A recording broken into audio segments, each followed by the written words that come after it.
What's up, my good people? This is your girl, Miss Good News, and your boy, PREZ. And we got your boy, Symphany of Synphanymedia, and the Multimedia Director here at Livingstone College. Y'all listen, we have a special guest. Yeah. You know, he's in the building, but not in the building. Virtually. Yeah. Virtually. He's in the building. We got Kieran The Light in the building, man. Go ahead and introduce yourself again. What's up? Yeah, what's up, y'all? I'm Kieran The Light. Oh, sorry, I should introduce myself. I'm Kieran The Light, Christian music artist. You can find me on all platforms. I'm here from Baton Rouge, Louisiana. I'm just glad to be here, with you guys. About to, chop it up. Yes. All the way from Louisiana. Is that, you said Louisiana, right? Baton Rouge. Yeah, Louisiana. Wow. Yeah, Baton Rouge. Look, there go Preston. Let me tell you something, Kieran The Light. Preston is a lot like Jesus. He just always comes up with he knows things that no one else knows. You be like, how did you know that? When did you go to this place? But he just knows. I've never been to Baton Rouge. It is on my list to go. Louisiana in general is on my list. But Baton Rouge, they have a great sports culture and food culture. Louisiana in general, like it just has a great culture. Yeah, that's about it though. Yeah, that's about it. Yeah, I don't want to come after you finish eating, just hop back on the flight. Yeah, nothing after that. Sports and food. That's it. What? Well, look. No, y'all, that's not it. Because Kieran The Light down there, you better go out there and get you a show and get you some good word. Right. Yes, man. Let's get into it. Tell the people. Okay, you a gospel artist, and when did you get started on this journey of gospel music, gospel rap? Well, initially I began as a secular artist. I actually was doing music since I was about 10 years old. I didn't start actually recording until I was about 16. I started dropping mixtapes and everything when I was in high school, passing them out for free.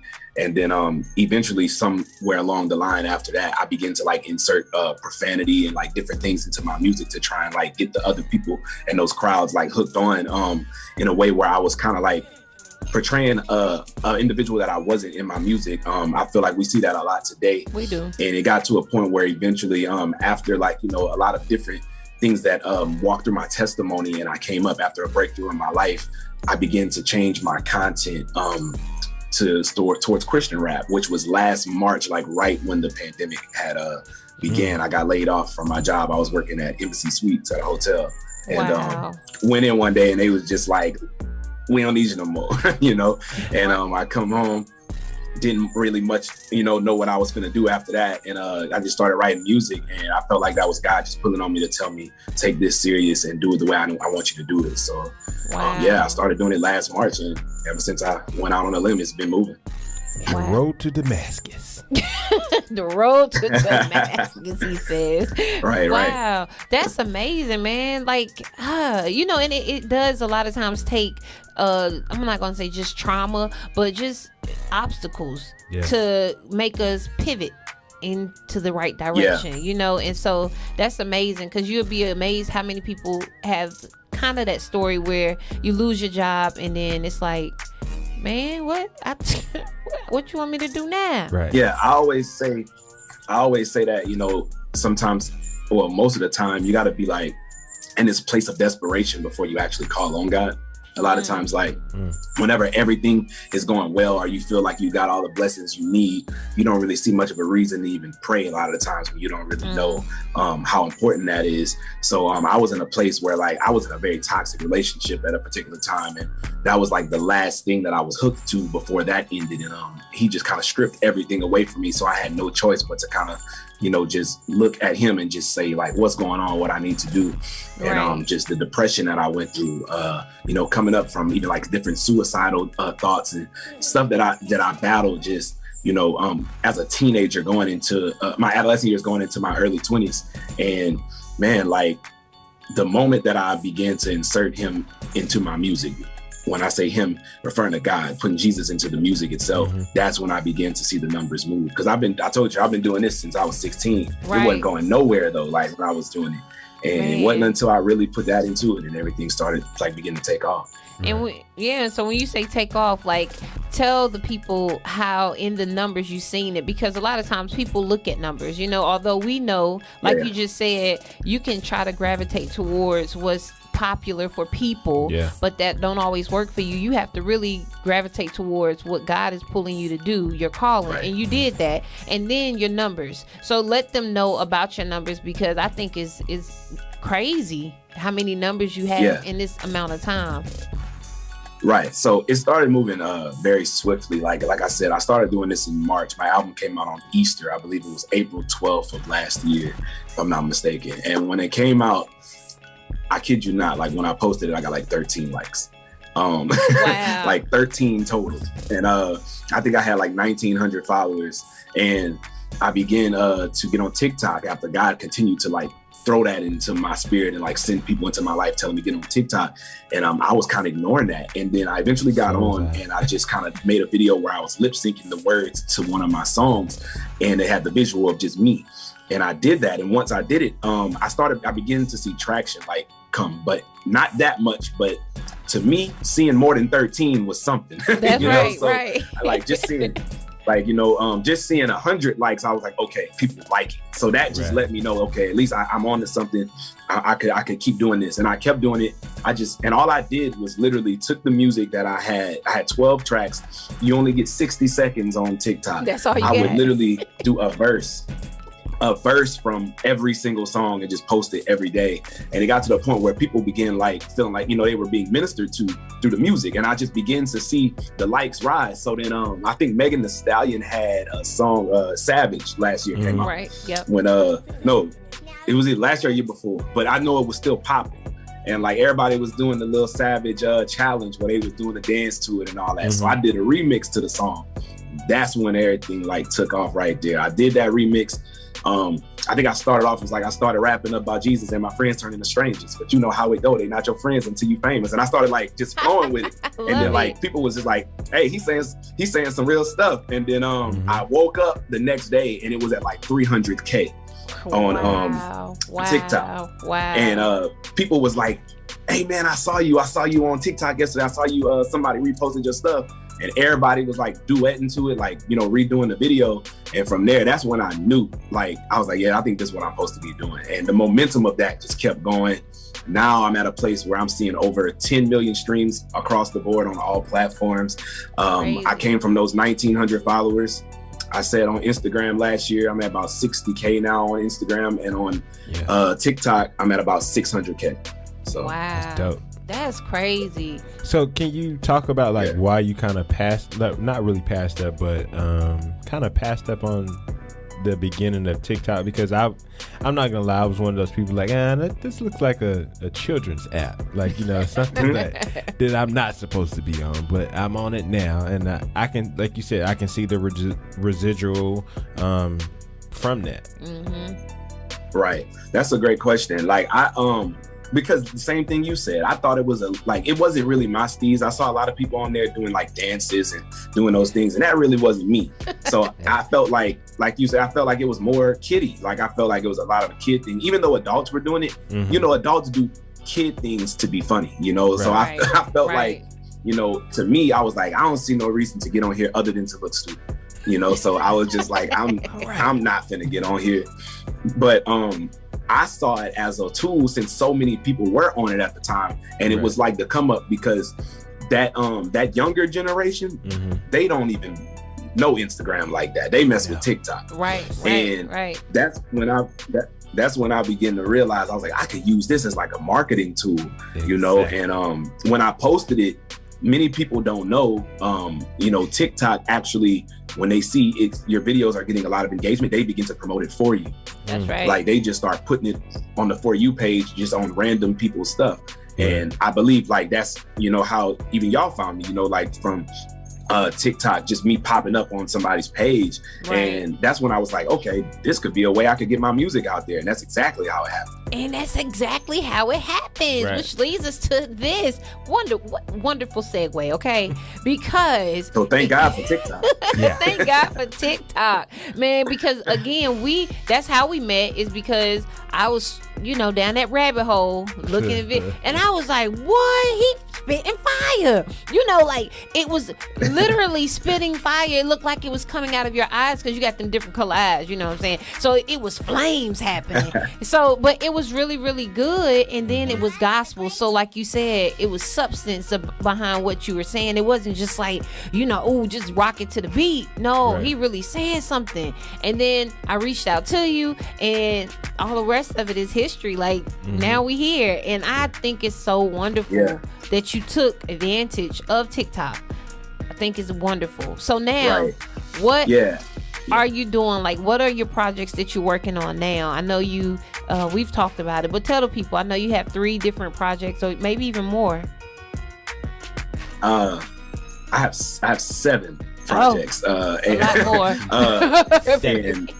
And tomorrow is gonna be my 8th one. I'm gonna speak about that in a minute. But like with the like you said with the projects, like that's the thing. It's just being consistent with it is what, like I said, it kind of gets addictive when you begin to see the amount of people that are being affected by it. You see, when I first started doing this, it was more so about the numbers, the likes, the comments, you know, and just the glitz and the glamour that's going to come with finally being able to get exposure and blow up. And it wasn't until I started seeing the way that people were actually being affected by my lyrics, and they begin to actually feel and learn about God and who he is and how he works through my own life. It's like, without me preaching like, hey, if you listen to God, this is what's gonna happen. No, like I was literally talking about me. That's it. Like, hey, you know, one day I was depressed and then I couldn't get rest, and I was just rapping about me. And then, like they was just like, yo, like, how do you know my life? And I feel like it's not so much about me knowing their life. I think when you put your own testimony into anything that you do, that you were created to do, it's going to give somebody else an opportunity to see they're not the only one. And I believe that when people were able to see that, they begin to gravitate towards the music because it made them feel like they weren't, you know, outcast. It made them feel like, man, maybe God is real, even if it was a question. Because if he was able to do it for that guy, he could do that for me, because we have the same life. He's going through what I'm going through. He went through this, I went through that. And when I saw that and started seeing people sending me videos in tears, you know, telling me how they felt about my music, and just the numbers hitting thousands and then millions, that's when I was just like, this is bigger than me. You know, it's not even about the likes and all of that no more. At this point, you know, it's about, you know, simply putting my life into the music, because clearly there's a purpose in all of the storms that I went through. And whenever I put them into this music, it opens the door for so many other people to walk on the same path that I did. I know that wasn't what you asked me, but that was the setup. No, that's good, because and I just want to say this. I believe that you share your testimony. We are overcome by our testimony, right? And the other thing is that you share your relationship and not religion. And I think that is what's so key about you and being an artist, and how you're affecting people so rapidly, just fast. It's happening because people understand that you have a story. You're telling them your story, they can relate, so you connect with them, and then you show them that you care, and this is how you get out of it. That's beautiful. Exactly. And which leads me to the next point is, that's why I feel like it's so good that you're doing music and you can come into the secular realm, you know, like on Saturdays and Fridays when people getting dressed up going somewhere, we put you in there and they hear that music, they still get their bump, and then they can get some knowledge, even if it's subconsciously. I think it's dope. Yeah, you gotta. I'm sorry, you about to say something? No, I was looking at. I thought Preston was about to say we tag team and tag. Yeah, I was gonna say you gotta know how to pull the people in. I think once you finally get the gist of what it is you're supposed to be doing, everybody gotta find their flow in whatever it is. Whether you're a radio personality, whether it's music, whether it's sports. Once you find your peak at what it is that you do, and you pivot in it, it's kind of like that's when you can start adding the sauce on it. That's when you can start trying to get creative and do different things. And I had to at least know what it was that I was supposed to be doing before I could figure out, okay, how could I execute this in a way that could reach more people? Right. At first I think I was just pulling in that Christian audience, and it got to a point where when I realized that, okay, my music is beginning to reach the people that are more so out of reach, or or could have seemed like they were out of reach. And when I begin to see that it was even capable of doing that, I started to find more ways to morph my music into more of that secular sound that I came from. Right. And it was easy for me, considering that I went most of my career doing secular music, listening to secular rap. Right. So I knew how to like kind of collaborate that into what I was doing without watering Jesus down. That's it. You know, so beautiful. Yeah, so it's like it doesn't come off super churchy, but it also don't come off extra secular either. Right. It's like right in that place where you're able to say, man, it's almost like he's having a conversation with me. I try to like get as much as I can in that 60 seconds that TikTok give me to be, so you could walk away with something from what I said. I be rapping fast, y'all. Like I be trying to put in so much in like in that, and I feel like I feel like a lot of people like they look at it and forget that it's just music. It's almost like, man, I feel like I know this dude. Yeah, you know, and that's how you connect. But for now, that's like an attention span of most people is 60 seconds. So if you don't grab them in the first 60 seconds, nine times out of 10, if you don't grab them in the first 5 seconds, I've done scroll past your video. Like, you got to grab me in that first 5 seconds, and then if I like your content, I'll follow, and then keep continuing watching your videos and supporting, because like, you know, everything is so compact now. There's nothing. I mean, now TikTok has pushed it to 3 minutes, but you still, most of the videos, that's too much. Yeah, 3 minutes is like, even now, like we are kind of like conditioned to get what you're gonna get, hurry up and get it and keep it moving. And so it speaks volumes whenever you're able to do that in 60 seconds, because like Prez just said, the first 5 seconds is critical. You can lose them in that first 5 seconds, and for you to have them get their attention, hold 60 seconds, and then they follow you, and then they go stream your stuff, and they Shazamming your music, that means those are true followers, and that is a big difference. Like, speaking of music, you got a new project coming out here shortly. Can you speak on that? Yeah, it's called Kieran's Playlist 3. It's like adding on to the series of my Kieran's Playlist projects.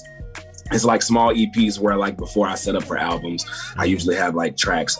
It's not so much of a theme that goes into it. It's literally just a playlist. Like you can hit shuffle and like go through it. And I got 6 tracks on there, some bangers for y'all. It's gonna be tomorrow. Should be on all platforms.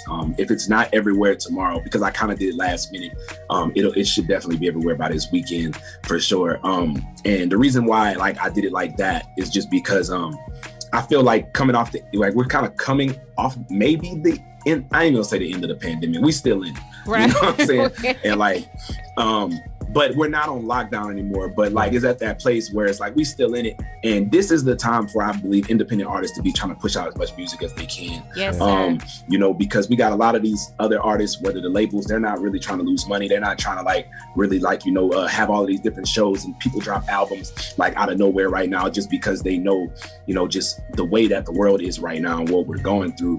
And it probably wouldn't be great for business for them to do it. As for independent artists, we don't have anything to lose. Right. So at this point, while there's nothing to listen to, and we waiting, you know, so long to hear these albums that our favorite artists are dropping, it's great to grab the attention, you know, of these other people, of the people that are sitting waiting for music. People just want to hear that real stuff right now. A lot of people are lost. They confused on what's going on. We've been doing this for about 2 years now, and we still don't know what's going on.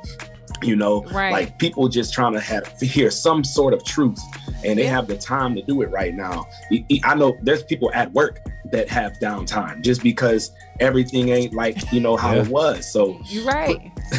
You know, put the music out, you know, put it out. All of this, like, you know, it's coming out on the 27th, and then I'm gonna do this. Like, we don't even know you yet, you know? So it's like, it don't matter. Like, to be real with you, like if the date, if you saying it's come out December 27th and it's October, and I don't know you, I'm probably not checking and waiting every day for, I can't wait for December 27th, man. It's gonna, like, that's not what I'm doing. I don't have no reminder, no countdown for you. None of that. It really doesn't matter. You probably just go ahead with it. But no, you know what? I like that. No, go ahead, Kieran. I was gonna say, when you gotta be real with yourself. It's kind of like, you know, if we know we don't have much leverage to do that, just put it out so that, because that's what I learned when I started doing the TikTok videos. I began making the TikTok videos and people would be like, yo, where can I find this? And I had it on the spot for them. Because if I say it comes out next week, they not about to come back and say, hey, that TikTok video I saw last week, man, where that song at? Like, no, like it's over with after that. I can't download it to my playlist now. It's over with. Wow. So, you know, while you have their attention stuck, is like, yo, make sure it's available. Like, make sure you got it. They just heard 60 seconds of one of the best verses of their life, they probably thought. So it's like, I want to hear this song. I need it in my playlist when I work out or something. I'm about to listen to this all day and just have it available right there instead of the 27. I love it. No, seriously. And I just want to say this real quickly. Like, at the music industry night or at the Charlotte Hornets game, that's one of the things that King Carter had brought up. And he was just talking about, have your stuff together. Like, your work ethic is everything. And the thing I love about you is I really think that you have stamped that whole idea of consistency. Consistency can actually do the work of money if you're consistent. It can not replace it, but it can do the work of money if you're consistent. And so, like you're saying, be on point, have your stuff together, love what you do enough to study it and know that, okay, I got to get this out. And nobody's gonna wait for you to get your album out, get the song finished next week. Just have the stuff together once you're out here doing what you're doing and keep up the momentum. And I think you're doing a great job doing that. I mean, even from performing in Chicago, can you tell a little bit about that? And then we'll let Yeah, that even came off of consistency. You know, me continuing to do what I did got the attention of the lead pastor of that church in Chicago, New Life Covenant. And he reached out to me and was like, yo, you need to come to my church. Like, I need you on stage with me and it's going to be different. I need you to come up there and do something at my church. And, you know, they basically sent all of the business forms behind that and everything. I said, I'd do it. They flew me out there. They took care of everything. And basically, it was an experience, man, because he had me. It wasn't like I showed up and did a performance. Like, he had me a part of all three of the services, and he had a message called Out the Box.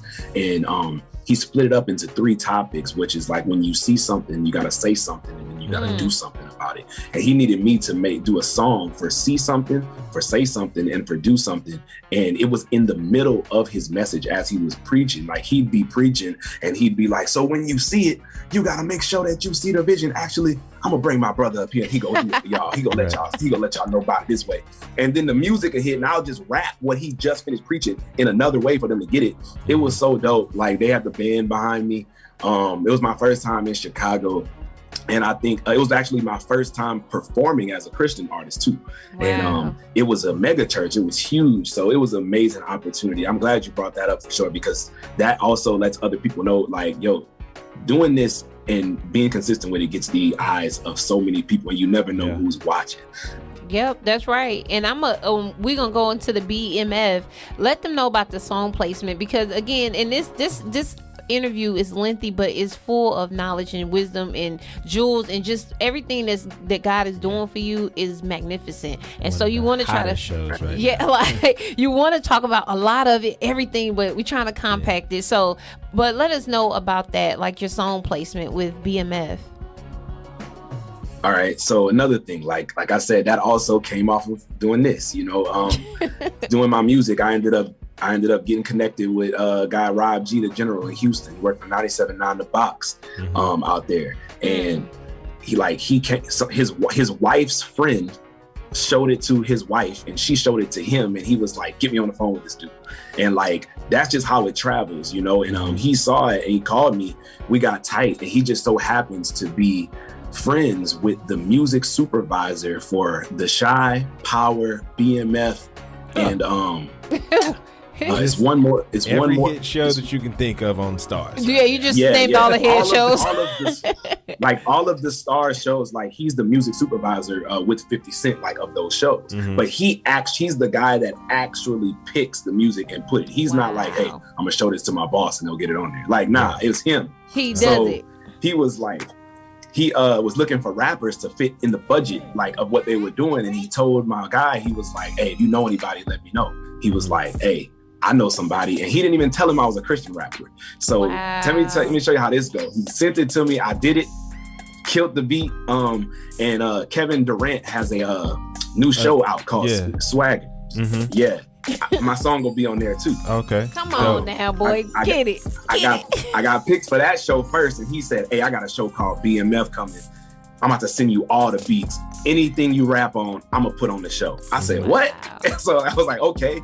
I sent back like 5 tracks. All of them got placed. Come on. And he didn't know till after I was a Christian rapper.